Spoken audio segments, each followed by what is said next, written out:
All right, hey, welcome back to Talking Sci-Fi with Sci-Fi Sean and... Just Randy. That's an awesome shirt you got on today. I love that. What is that? That is G.I. Joe. What? It's the bad guy from G.I. Joe? It is the bad guy. Right? Which is what? I have no clue. What does that look like to you? It looks like a Cobra Kai from the Karate Kid. Okay, all right, we'll give you that. It's Cobra. I'm fooling with Randy. So welcome back. We got a really great show planned today. We're going to be talking about pets. Pets in science fiction. Pets in cartoons. Right. Pets, fantasy, whatever. We're going to cover the pet world. Now, a lot of you guys, like me, have a dog. I don't like to call her a dog. She's my furry daughter. I have her, and some of you may know her name is Kitty, and I'd like to start the show off by introducing you to her and showing her a little costume. So my wife Lori is going to shoot her over here. There you go. Here comes Kitty. Hey Kitty, that's my little girl right there. This is a Kitty. She is a 8-year-old furry Chihuahua, hairy Chihuahua. We found her when she was just a little wee baby. She could barely fit in the palm of my hand. Now your head won't even fit in the palm of my hand. But she is a huge Facebook celebrity. She has her own Facebook. You'll find it on Facebook. It's called Kitty's Kingdom. And go in there and like it. And she posts every day. And it's all about her. And it's all about how beautiful she is. So, but what we're talking about science fiction today. This is one of her favorite outfits. It's Lieutenant Uhura. From Star Trek. It's a little dress. It's hard to really see it here, but it's got a little emblem and her little rank and all that stuff. And hi, Kitty. How are you? You doing okay today?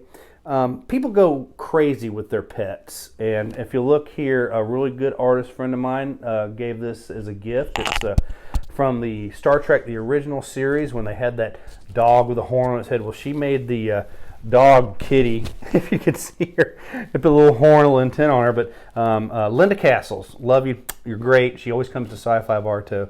But we're going to talk about pets today on movies and all that. Everything from superheroes to Star Wars to Star Trek. Right. So I just want to introduce you to Kitty. She's going to wave. Hi. You say bye to everybody. Okay, we're going to hand her back off to Randy, who's going to hand her off to Lori, my wife. Go ahead. Oh, no. I would just like to point out that I have 7 cats and 1 dog. Yeah. And they are named, my dog is named Magneto. Mm-hmm. I have Thanos, which is a cat. Right. I have El Diablo. I have a Harley Quinn. I have Thor. Nice. And Bane.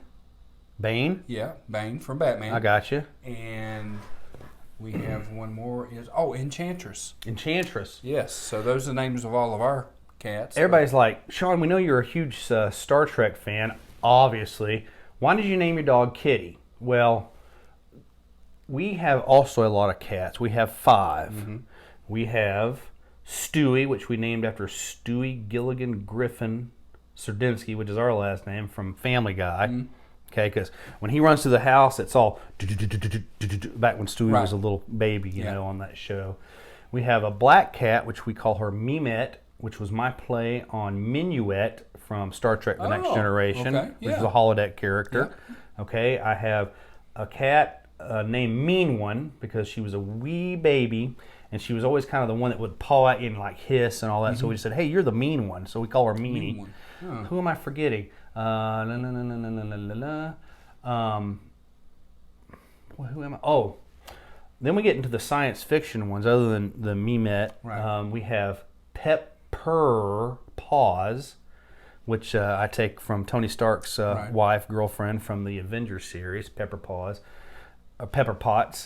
And last but not least, my most favorite Star Trek character, I honored him by calling him Tiberius, which is Captain Kirk's middle name. Right. But Kitty's name is a Star Trek name. Did you know that? Who? Kitty, my dog. I did not.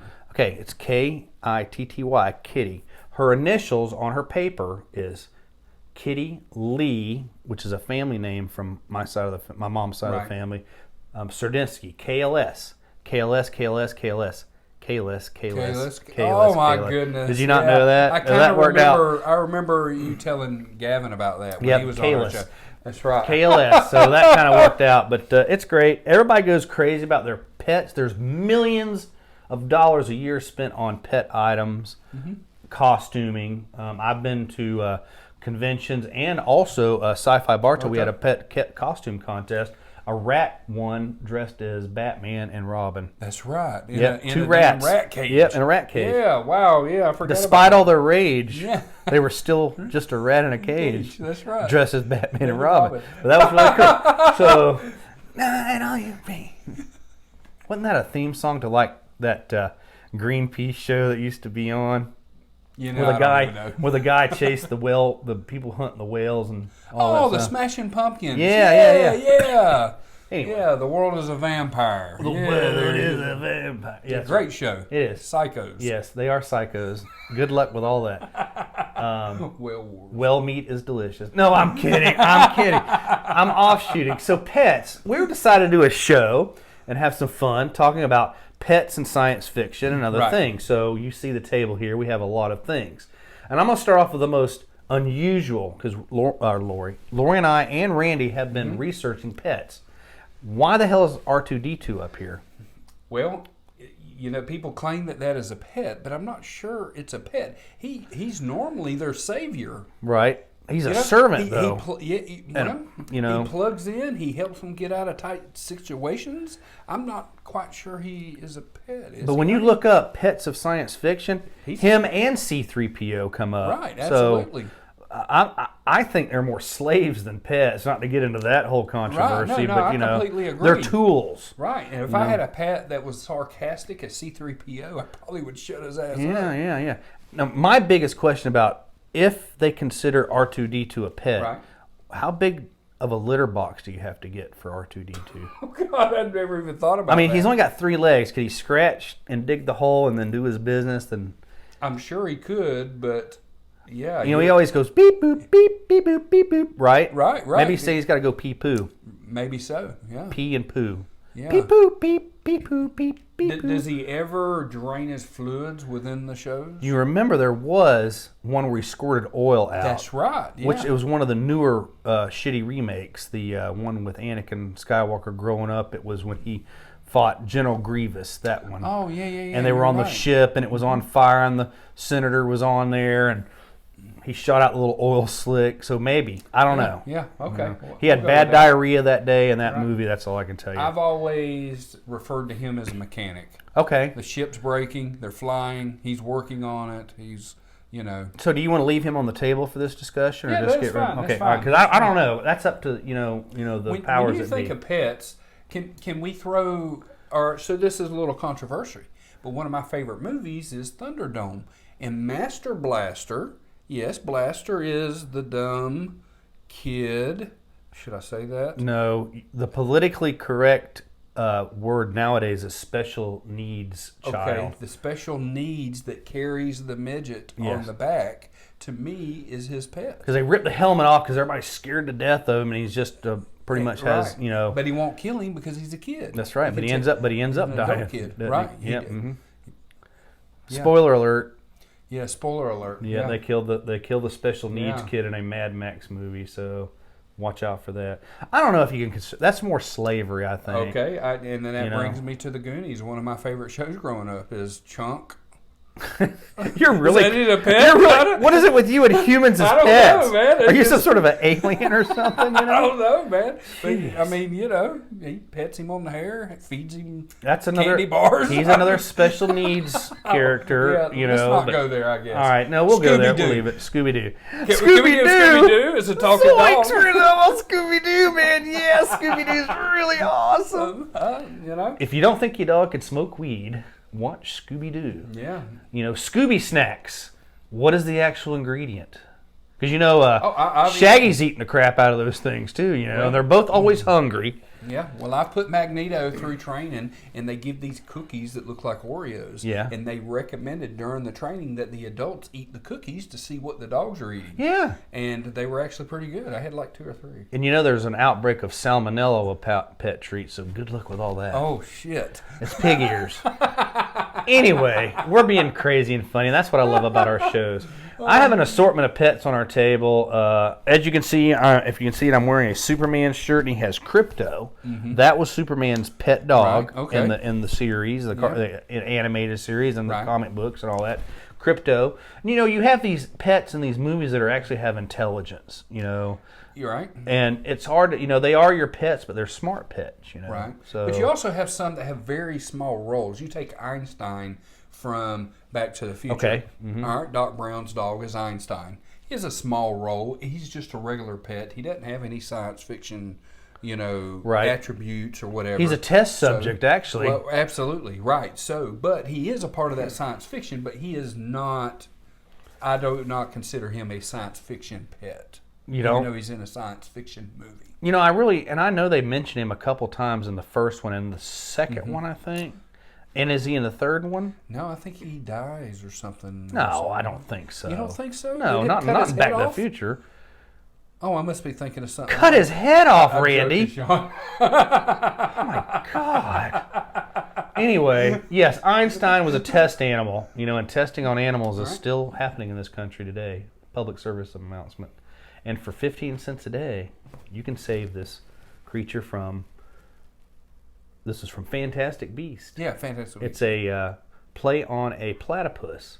The name of this creature leaves me right now, but he steals gold. He has a gold coin in his hand, but he was kind of a pet because Fantastic Beast, have you ever seen the movie? There's been 2 of them. Yeah, I've seen it. He takes care of animals, wayward animals, and mythical animals. Right. And that thing is one of them, and he has like a griffin, not a griffin, but a hippogriff and all kinds of mythical animals, Absolutely. So, but Harry Potter is full of pets. Oh, yes, absolutely. You got Hedwig, which is Harry Potter's white owl. Everybody has an owl. That's like their little mail-carrying kind of a thing, Ron Weasley had a rat. His name was Scampers. He was a big part in one of the Harry Potter movies because Scampers was not who he seemed to be. Right.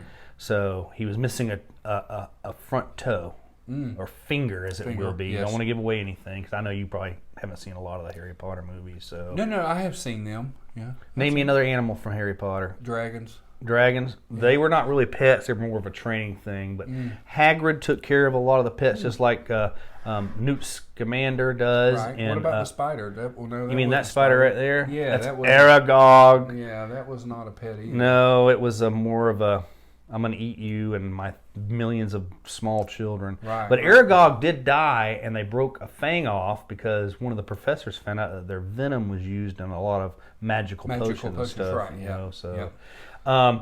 Hermione had a cat, Crookshanks. It was a big orange, fluffy, nasty-looking, matted-looking cat. I don't even remember that. Crookshanks. Yeah, he was in a couple of the episodes and all that stuff.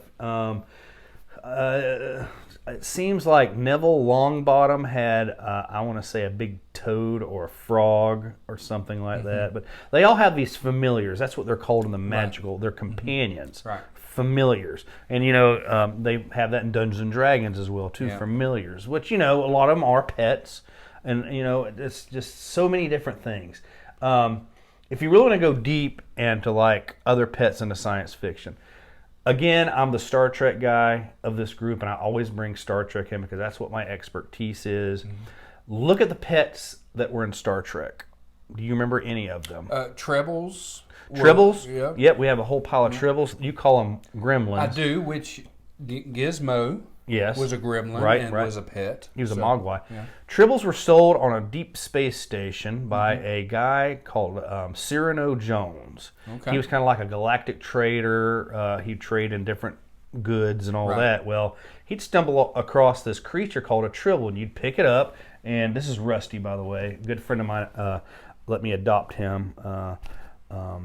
So this is Rusty, and they make a really nice purring noise. This one does not. You want to hear it purr? Yeah. Anyway, no, they didn't like Klingons. You're not Klingon, are you?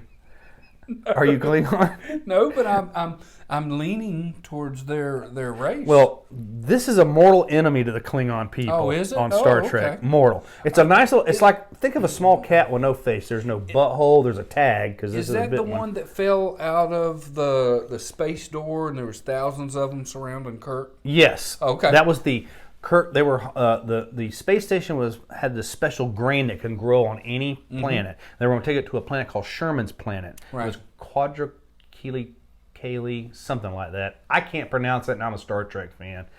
But they had loads of it. Well, when Cyrano Jones brought this little tribble, and he said, I have a whole bunch of these, and Lieutenant Uhura, which my dog was dressed as on there, said, oh, I'd love it. So he gave it to us as a free sample because people would see how great this was, and they'd come and pay Cyrano Jones for it. But when you take an animal out of its natural habitat and it becomes an invasive species, which is what a tribble actually is on Star Trek, because you have them on their home planet, they have creatures that eat them.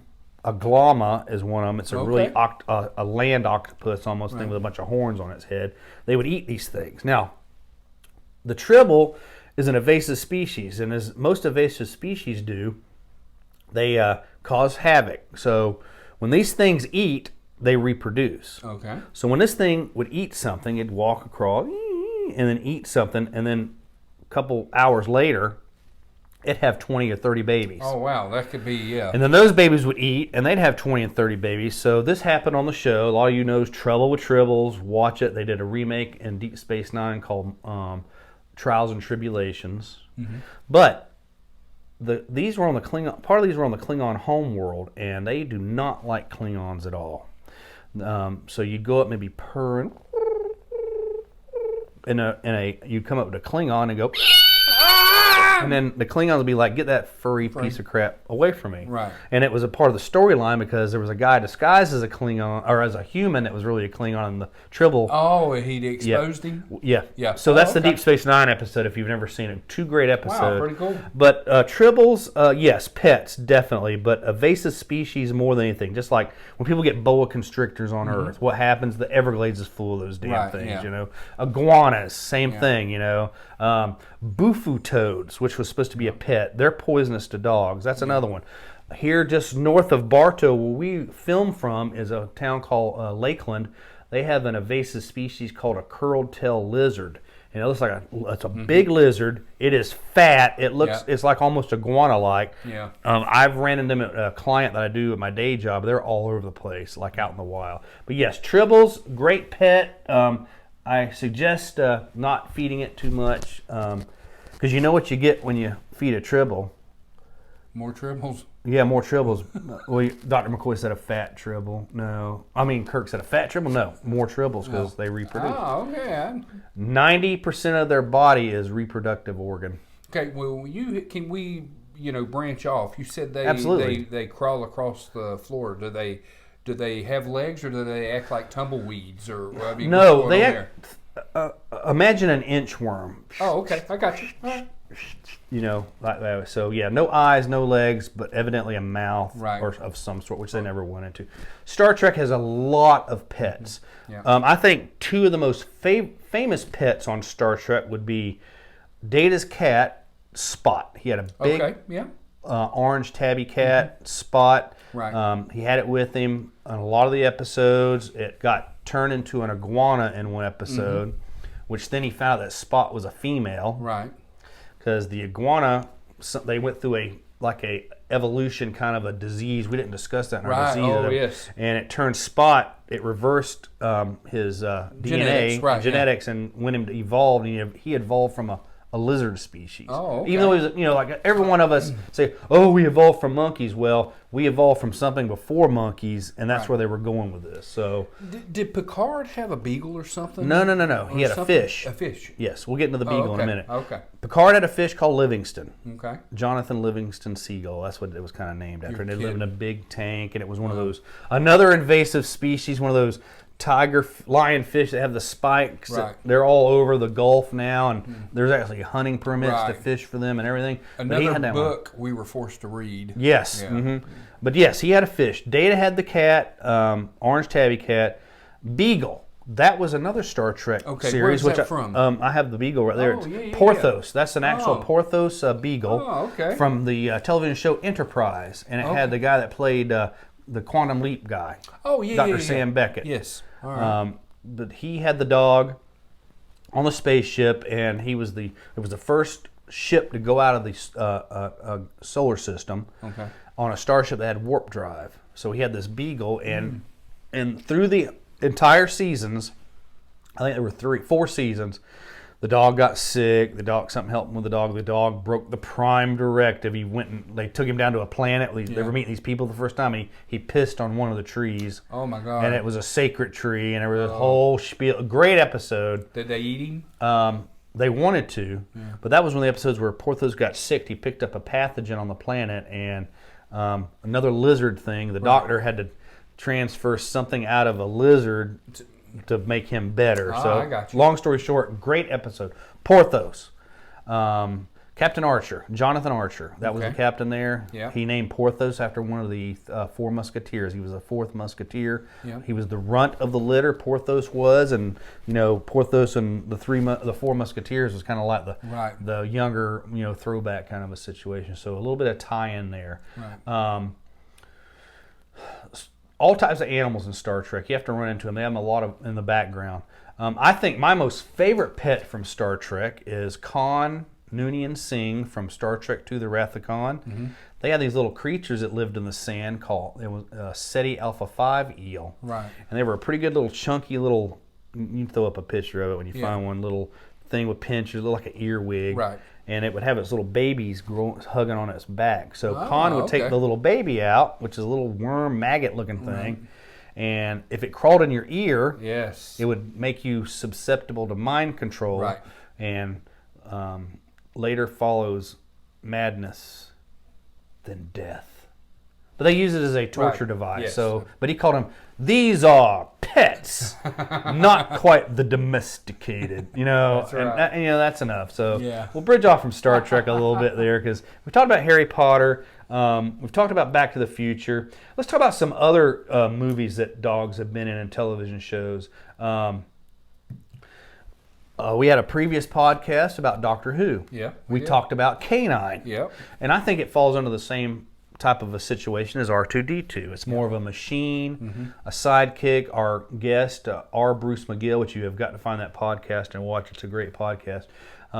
He said that Canine was more like the robot from Lost in Space. Lost in Space, Just right. kind of something to help out, but it was obviously looked like a dog, and it had the word Canine written on the side of it. So, pets all over the place. Hey, real quick, let's jump off of that real quick. Yeah. Why did Doctor Who leave him with the older lady? There was a few episodes that I saw. Doctor Who left him with the dog? Yes. I don't know, because I'm like I said, I like Doctor Who. I just don't really follow it that much. But I knew the dog. I didn't know if he was protector of her or the canine. Like I said, it's like R2-D2. Yeah, kind of. It's there for them if they need something fixed or whatever. Right, uses a radio or whatever. A servitude.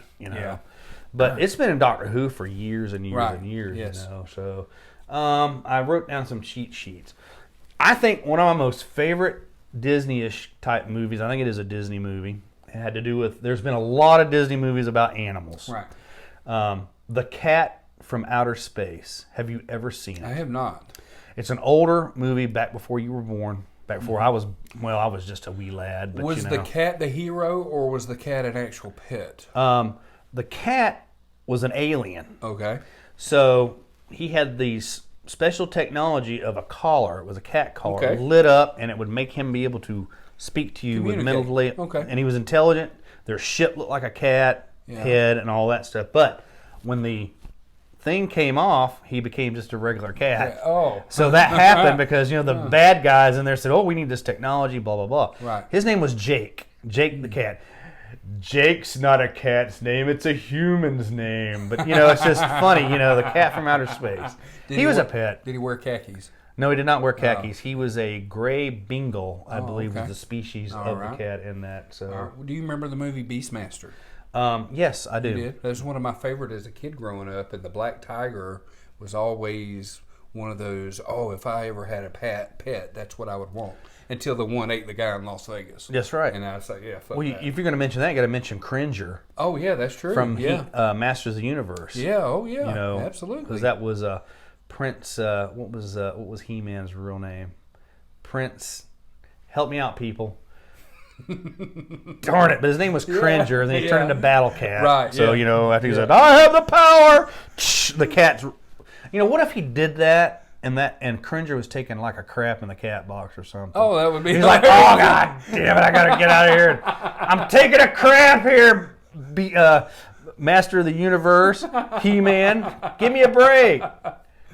Oh, man. He comes running in there, and Cringer has he's trailing like cat litter behind him. All he would have to do is just send him in, let him urinate Castle Grayskull, and it'd been over. Yeah, that would probably be an acid coming out of that damn things now, Oh, man. and I mentioned this to you later. We're being funny, but, there are pets strewn throughout the science fiction and fantasy and cartoon world, We didn't mention Astro, which was the Jetsons' dog. Yeah, you're right. He was kind of like their Scooby-Doo. Right. Except instead of marijuana, he was actually on crack. So, Crack, that's yeah, right. because he'd get on that running thing. That's right. And then George would be on that running thing, Yeah. Scooby-Doo, he ran, but he'd run like, whoa, I'm in one spot at one time, but... Astro. Yeah. He was cocaining it pretty hard. I think. So, I agree.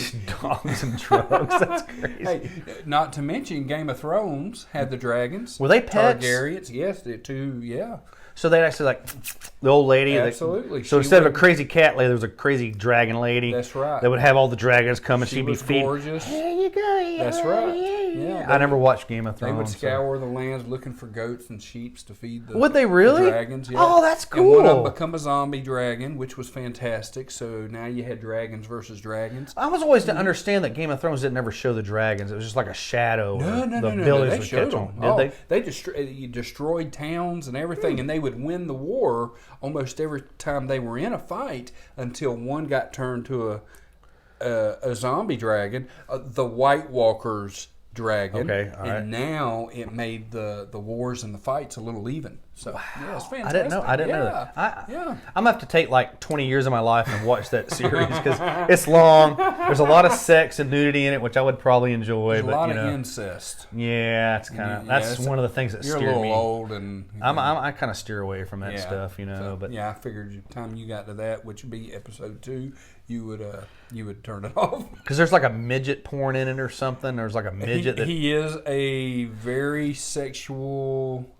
person, but he ends up being my favorite character. Really? Yeah. Because you like midget Right. porn. And by the way, exactly. No. Yeah. Here's the deal. I don't know if you know this or not, but Lakeland is bringing midget wrestling to Lakeland. Really? It Midget is not a politically correct term I don't nowadays. give a fuck. They're midgets. It's little people. oh, Oh, what's little that? They're elves. Yeah. Look at that little cute. I'm thinking Buddy there. Oh, look at the little elf. Did you come all the way from the North Pole? But there's Listen, you son of a bitch, I get more tang in a day than you do in your entire life, or whatever he Oh my said. God! The ring is half the size of this room, so when they throw them, it looks like they're throwing each other, 20 feet, and it's like. Oh my God! Please don't send hate mail, please. I'm putting the commercial in there.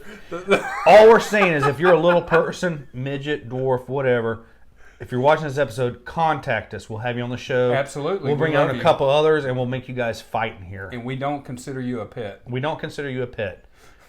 You're right. In the Avengers movie, they made that guy a giant. Yeah. Isn't that funny? Yeah, that's hilarious. That actor, he gets a lot of it. All right. I'm sorry. Oh, this is. Let's bad talk one. a few minutes about one of your favorite movie series, which is Star Wars. Okay. There was a lot of pets in Star Wars. We talked about R2-D2, which we're kind of on the bridge with that. You're right, but I also feel Star Wars tends to add a bunch of characters and pets or whatever to raise their money sales when it comes to characters. I agree. You buy Star Trek stuff, it's the main characters and it's the ships. Star Wars drags all these characters and these animals in like it's a money-making thing, and that's the one thing that always irritates me. So, like the last Jedi, yes. okay, they bring in this penguin. A porg Pork, yeah, you got it. Okay. And they're all over the place to buy, and they're everywhere. And they're an invasive species. So they put him up in the Millennium Falcon with Chewbacca, and there you go. Everybody wants one of these I didn't get to that before. We were going to talk about Star Wars in another episode, but you're right, the pork. Yeah. What another creature from that movie that is more of a domesticated animal is that big giant thing that Luke Skywalker goes up and squeezes its big honking nipple and gets the milk out of. Oh my God. I'm like, what in the shit balls is this thing? Is this in my Star Wars now? Yeah. They get rid of Princess Leia in a brass bikini and they put a big honking sea cow in there with big tits, and Luke Skywalker's sucking on it. Yeah. I'm like, he's an old hermit drinking titty. He's a titty baby. Luke Skywalker has turned into a titty baby with a big giant sea cow thing. My God. And the thing acted like it liked it. So absolutely. Luke Skywalker must have done that shit a lot. That's, sexual and food. It is. That's what I got from that. Oh, they want to PC everything up, but they got fucking Luke Skywalker drinking something's nipple in a movie with kids that are watching, I'm like, all joking aside, he is sucking a giant sea cow's nipple in this movie. So, well, isn't he squeezing it into he a bottle? He is squeezing it, but that's just making it even worse. A baby's bottle. Yeah. With a big nipple. He's put his mouth on that thing, Randy. Oh, Ray's here. Let me put this in a bottle. That could have whole been. Yeah, we got company. I'm gonna put this wink, wink, wink in the bottle now. But is that a pet? Was that a kind of a pet, or was it like a cow? Cows are pets, I guess. Goats, things like that. Yeah, but some people, Seriously, I can't get past this now because I got this visual of Luke Skywalker and this giant cow nipple. But I'm sorry. We're walking away. That was a little. Jabba the Hutt. He had that awesome bars. We talked about bars in one of our episodes. They come across as slaves to me, but yeah, you're right. Even that little. Well, that was his. That R2D2 shocks the shit out of him. But in Phantom Menace, he kills him for fun. I know he does. He thumps him off the thing during the pod race. He does. And it's like, Well, how could that have happened? Because Phantom Menace was before. Oh, so this must have been a relative or another pet. Get your shit together, Randy. God damn, you're supposed to be my Star Wars guy, and you're going putting movies before then. You know what? The way I watched them, it come after. That's true. That's right. And that's the way they were made. But Jabba the Hutt, he had that big monster down the pit that he dropped. He had Luke. He has a floor, and when he's like, I don't want to hear what you got to say. Right. It was a Rancor. Right, and they're not native to Tatooine. I didn't know that. But they're rare there. But he had brought him in, Well, that was considered a pet because it had a Rancor keeper. Because I had that action figure. It was like a really nasty fat guy with like a weird helmet on. And he had these gut rolls, much like you do with my shirt on there. Yeah. But give me the Jabba the Hutt laugh. That's right. What is it? There you go. I'm not scared of you. Oh, I'm sorry. I felt Just don't step on my dick. I mean, my tail. Like no, that was a sexual. That was sexual thing with the Jabba the Hutt. So, absolutely, he loved Leia like we all did. Yeah, well, that's he remember him trying to tongue her. Yeah. And he considered her a pet. Yeah, so because she had a chain around. If you have a dog chain around someone's neck or a thing's pet, it's a pet. You're right. The Rancor had one too. Yeah. So which I was surprised to see that they considered that a pet. Yeah. It was more of like, I guess a lion in a cage is a pet.